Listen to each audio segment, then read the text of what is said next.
Hey, it's Vanessa from CraftyGemini.com, and I post weekly crafting and cooking videos here on YouTube. This week I'm back with a quilting tutorial. Since so many of you have asked me to focus a little bit more on quilting, what I've decided to do is to host my first video quilt along.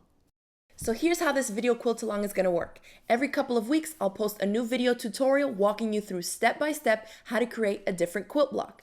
This week's block is actually a variation on the traditional bow tie quilt block. Since we're only using two different fabrics, there's a nice contrast between the lighter and the darker color fabrics, and I kind of like to call it the hula hoop block because the contrasting effect kind of looks like a circle in the center. At the end of the quilt along, you'll end up with 12 different blocks. Then I'll post a video tutorial showing you how to put them all together. And then we'll actually have another video showing you how to layer the quilt top, the batting, and the backing, and we'll turn it into a fully functional quilt.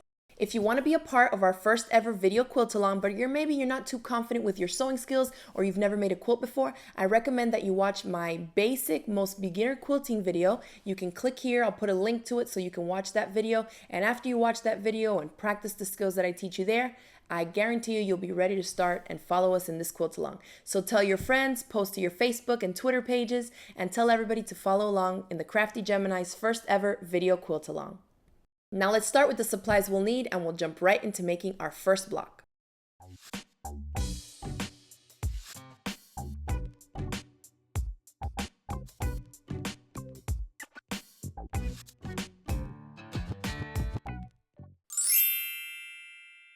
I want you to choose fabrics that really have a nice contrast, like this for example. One of them is going to serve to be your lighter fabric and the other one's going to be a darker fabric. And so for my project, I've chosen these two fabrics. That light blue is actually going to be the darker fabric here, and then the one on the right is going to be my light fabric.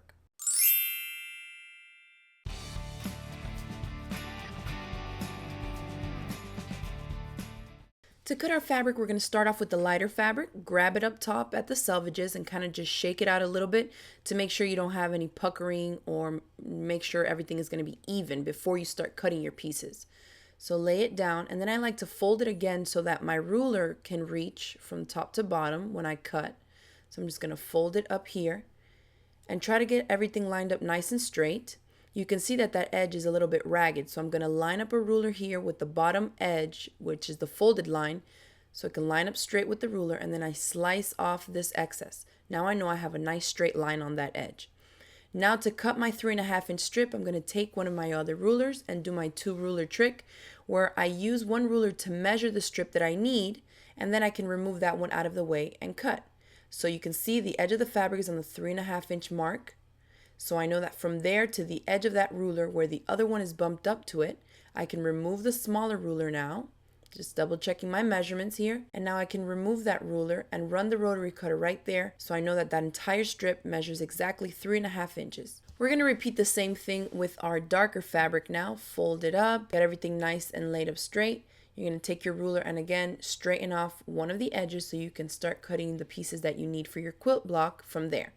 So I line up with the bottom fold on one of the lines of my ruler so I know the ruler is lined up straight. And now double up with the other ruler, again the 3.5 inch mark. You can see where the other one starts. I like to slide up my ruler as well to double check that the measurement is the same all the way up the length of the strip. And then you can just remove that one ruler and go ahead and cut. You can see that the strip, since we had it folded, is doubled up, so there's no need to open it all the way up. We're going to cut the pieces we need now in twos, so it saves us some time.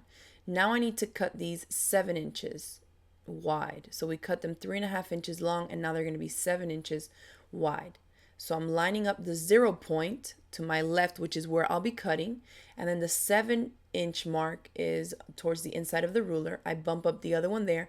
Now I know that what is under the long ruler is the exact piece that I need, the 3.5 inches by 7 inches. I can remove that ruler and cut, and I have 2 pieces. Now I'm going to repeat the same thing again because I need 4 of these pieces that measure the same, 3.5 inches by 7 inches. So from that same strip, I can repeat what I just did and cut out 2 more. Now I can put those 4 aside, and now I need to start cutting some of the other pieces I need. From that leftover strip, we're going to trim it down. It was 3.5 inches, and now I'm going to trim it down to 2 inches because I need to cut some other pieces from that length. So line it up, make sure everything is straight, measure 2 inches from one of the sides, and then just cut that off. Now from this 2" by 7" piece, I'm going to measure 4" because the pieces I need to measure 2" by 4". So I'm going to line it up there on 4", cut that, and now I have 1 and 2 right there, and I need 2 more. From this piece, since it was on the fold, I can open it up and cut 1 more piece out of here. And then for the fourth one that I need, the leftover piece that we had from the 1/4 yard of fabric we had, I'm not going to cut an entire strip just to cut that little piece. So to save some fabric, what I'm going to do is go up to the selvages, trim off that so I have a nice straight edge, and then just open up that piece and cut yourself a small little 2" snippet from here. And now the width is longer than the 4" I need, so I'm going to go back that way and cut 4". Now we need to take all our darker fabric colored pieces here, and this was a 7" long piece, and I need to cut it in half so it can measure 3½ inches. So I'm basically making 2 squares that have the exact same measurements out of this one strip. So they're both going to measure 3½ inches by 3½ inches. You're going to repeat that to the other strip so you end up with 8 squares. And then we're actually going to do the same thing to these skinnier strips. They're all going to measure 2 inches by 2 inches. Now going to our lighter fabric strip, we're going to first cut off the selvages as usual so we can get a nice straight edge there. And now from this strip, you want to cut 8 pieces that measure 3½ inches by 3½ inches. So since my strip is doubled up, I only have to do this 4 times. You see here, 3½ inches, line it up on the left side so that whatever's under the ruler is the piece that I need. So here go 2 pieces, and then you're just going to repeat this until you get the 8 that you need.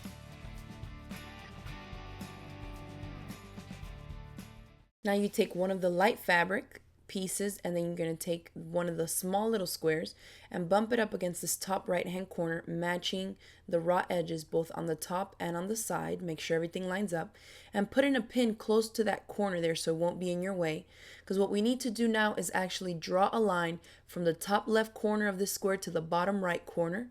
So I just put a ruler there and take something to mark with, draw that line. And then this is the line that you're going to be stitching on. So with a basic straight stitch, you're going to stitch on that line. When you're done with that, we're going to take it over to our cutting mat, and we're actually going to measure 1/4 inch to the right of that seam that we just sewed. And you're going to trim away the excess fabric. You are cutting through both layers, through 2 different fabrics. Now just fold back that little triangle, and that now replaces the corner that we just cut off. After a good press, your block should look like this. Press the seams to the darker fabric and repeat that until you end up with 8 units that are exactly the same. To put the block together, I like to start off with these 2 points here on a diagonal so I give myself a visual and I can kind of follow then the pattern from there. You want to just go ahead and lay out all your blocks, all your little pieces in this exact same layout that you see me doing here, and having it set up like that next to your sewing machine is really going to help you sew them together in the correct orientation so you don't end up sewing something wrong and have to be pulling out stitches. So just copy the diagram or the layout diagram that you see me putting together here, and then we're actually going to start sewing them together.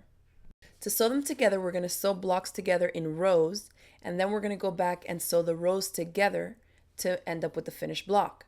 So at the beginning here, I'm going to start, I sewed those 2 blocks together. I'm going to grab the third one, take it to my sewing machine and just a 1/4 inch seam allowance.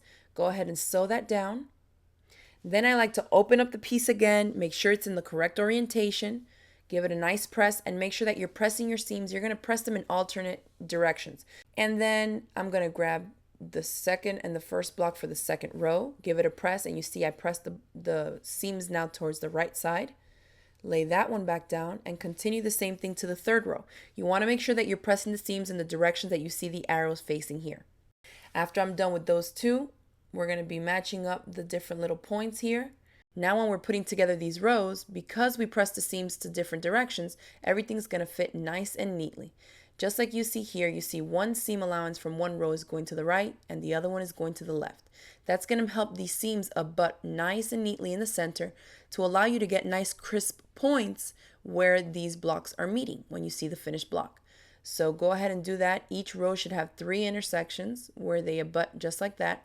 After those 2 rows have been sewn, you want to take it back, make sure everything is in the right orientation, grab the third one and take it straight to your sewing machine, pin it and sew it, and you're going to repeat the same thing for the fourth one as well. Now we have our finished block. We want to double check our measurements, and the block should finish at 12.5 inches square. So it's 12.5 inches that way. You see all the seams are pressed nice and neatly, and there's your finished block. If you're going to join us in this video quilt along, go ahead and post to our Facebook page and let us know you'll be joining in. Also, feel free to post pictures of your finished blocks. I'd love to see what type of different fabric and color combinations you guys are using. Now that you've finished your first block, put it aside, don't lose it, and then join us back in a couple of weeks when I tell you I'm posting the second video in our quilt along. See you guys then.